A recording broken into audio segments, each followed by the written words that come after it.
بسم اللہ الرحمن الرحیم تقبل اللہ صیامکم وصالح الاعمال۔ ماہ مبارک رمضان کے روزوں کے فقہی مسائل کے حوالے سے آج ایک مسئلہ ہمارے سامنے ہے جس کا عنوان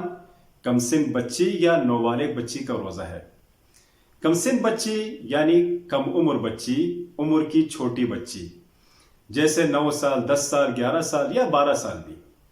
اور نوبالغ بچی یعنی وہ بچی جو ابھی تازہ حد بلوغت تک پہنچ چکی ہے، حد تکلیف تک پہنچ چکی ہے، جس پہ اس سال نماز واجب ہو چکی ہے، روزہ واجب ہو چکا ہے، یہ ہے نوبالغ بچی۔ اب عموماً ہوتا یہ ہے کہ والدین اس بچی کے حوالے سے پریشان ہوتے ہیں، چونکہ بچی عمر میں چھوٹی ہوتی ہے، روزہ رکھتی ہے تو تکلیف زیادہ ہوتی ہے۔ جب تکلیف زیادہ ہوتی ہے تو والدین نہ افطار کروا سکتے ہیں، چونکہ یہ شرعی مسئلہ ہے، اور نہ ہی بچی کی تکلیف برداشت کر سکتے ہیں، تو یہ پریشانی لاحق ہوتی ہے والدین کو کہ ابھی کیا کریں۔ تو آج اس گفتگو میں انشاءاللہ ہم یہ مسئلہ تفصیل کے ساتھ بیان کریں گے مراجع کرام کے فتاویٰ کی روشنی میں کہ وہ اس حوالے سے کیا کہتے ہیں۔ آیا مطلقاً روزہ توڑنا جائز ہی نہیں ہے یا کچھ صورتیں ہیں جہاں پہ بچی روزہ توڑ سکتی ہے۔ آتے ہیں مسئلے کی طرف۔ دیکھیں، بچی جب روزہ رکھتی ہے یا روزہ رکھ رہی ہے اس سال، تو اس کے سامنے 2 صورتیں ہیں یا 2 حالتیں ہیں۔ پہلی حالت یہ ہے کہ بچی روزہ رکھ رہی ہے، تکلیف کا سامنا ہے، بھوک لگ رہی ہے، پیاس لگ رہی ہے، بدحالی ہو رہی ہے، لیکن ایسا ہے کہ یہ قابل تحمل اور قابل برداشت ہے بچی کے لیے، یعنی بچی اس بھوک کو برداشت کر سکتی ہے، پیاس کو برداشت کر سکتی ہے، بدحالی کو بھی برداشت کر سکتی ہے۔ اگر یہ قابل تحمل اور قابل برداشت ہے بچی کے لیے افطار تک، تو اس صورت میں بچی کے لیے روزہ توڑنا جائز نہیں ہے۔ والدین روزہ نہیں توڑوا سکتے، افطار کرنا جائز نہیں ہے۔ آغا سید علی سستانی صاحب کا بھی فتویٰ یہی ہے اور رہبر معظم کا بھی فتویٰ یہی ہے۔ لہٰذا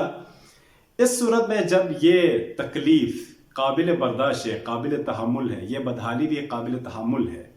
کوئی ضرر کا خوف نہیں ہے، مشقت کا خوف نہیں ہے یا مرض کا خوف نہیں ہے، تو اس صورت میں یہ بچی روزہ نہیں توڑ سکتی۔ کسی بھی صورت یہ جائز نہیں ہے، برداشت کرے، یہ شرعی عذر نہیں ہے۔ دوسری صورت یہ ہے کہ بچی کو تکلیف ہو رہی ہے، بہت زیادہ پیاس بھی لگ رہی ہے، بہت زیادہ بھوک بھی لگ رہی ہے، بدحالی بھی ہو رہی ہے، لیکن یہاں پہ ایک فرق ہے۔ یہ جو بدحالی ہے، یہ جو تکلیف ہے، وہ مشقت کی حد تک پہنچ جائے یا حرج کی حد تک پہنچ جائے، یعنی مشقت اور حرج تکلیف سے آگے ہیں، اگلا مرحلہ ہے، اوپر ہے، لہذا حرج اور مشقت لازم آئے، یعنی قابل برداشت ہی نہ ہو، بچی اصلاً قادر نہ ہو تحمل کرنے پر، اسے کہتے ہیں یہ مشقت۔ اب اس کی وجہ سے ہوتا کیا ہے، یا ضرر کا خوف ہوتا ہے یا کسی مرض کے لاحق ہونے کا خوف ہوتا ہے، یا ایسا ہے کہ بچی پہلے سے مریض ہے، کوئی مرض ہے، اللہ نہ کرے، اگر روزہ رکھے تو اس مرض کے بڑھنے کا زیادہ خوف ہوتا ہے، تو یہ بھی کیا ہے، یہ بھی عذر شرعی ہے۔ اب ایسا ہے کہ بچی کو تکلیف ہو رہی ہے لیکن یہ مشقت کی حد تک پہنچ جائے، حرج کی حد تک پہنچ جائے، ضرر کا خوف ہو اور مرض کے لاحق ہونے کا خوف ہو یا مرض کے بڑھنے کا خوف ہو، اس صورت میں بچی کے لیے جائز ہے کہ وہ روزہ توڑ سکتی ہے، افطار کر سکتی ہے۔ اور یہ جو فتویٰ ہے، رہبر معظم کا بھی یہی فتویٰ ہے اور سید علی سستانی صاحب کا بھی یہی فتویٰ ہے کہ خلاصہ یہ ہے کہ جہاں بھی روزہ بچی کے لیے ضرر کا سبب بنے یا ضرر کا خوف ہو، احتمال قوی ہو کہ اس سے ضرر لازم آئے گا بچی کے لیے، مثلا بے ہوش ہو جائے اور بے ہوشی کی صورت میں، حالت میں اللہ نہ کرے کوئی ایکسیڈنٹ ہو جائے، مثلا کوئی بری سچویشن پیش آئے، یا کوئی مرض لگ جائے جیسے سر درد کا کوئی خطرناک مرض، یا مثلا معدے کا یا کڈنیز کا یا کوئی بھی مرض، کہتے یا پہلے سے مرض ہے لیکن وہ زیادہ بڑھ جائے، یہ بھی ایک عذر شرعی ہے۔ لہٰذا ان 2-3 صورتوں میں جب اس کو حرج لازم آئے، مشقت کا سامنا کرنا پڑے، ضرر کا خوف ہو، اب یہ خوف معقول ہو، ایسا نہ ہے بس احتمال ہے ضرر کا، یہ نہیں، یعنی واقعاً وہ ضرر یعنی احتمال قوی ہو جس میں ضرر کا سامنا ہو، اور مرض احتمال قوی ہو کہ مرض لاحق ہو سکتا ہے یا کچھ آثار نظر آ جائیں کہ کہہ سکے کہ ابھی اس کو یہ مرض لگ سکتا ہے بچی کو، ورنہ صرف یہ جو ظن کی یا گمان کی صورت میں میرے خیال میں یہ قابل قبول نہیں ہے، لہٰذا احتمال قوی ہو، خوف معقول ہو، تو اس صورت میں یہ بچی جو ہے روزہ توڑ سکتی ہے، افطار کر سکتی ہے۔ آغا سستانی صاحب کا یہ فتویٰ ہے اور رہبر معظم کا بھی یہی فتویٰ ہے، لہٰذا خلاصہ میں تکرار کرتا ہوں، جہاں پہ بچی کے لیے روزہ قابل تحمل ہے، قابل برداشت ہے، اگرچہ تکلیف زیادہ ہو رہی ہے، بدحالی بھی ہو رہی ہے، لیکن ایسا ہے کہ افطار تک وہ برداشت کر سکتی ہے، لیکن کوئی اور مسئلہ درپیش نہ آئے، جیسے ضرر کا مسئلہ ہے، مرض کا مسئلہ ہے یا مشقت کا مسئلہ ہے،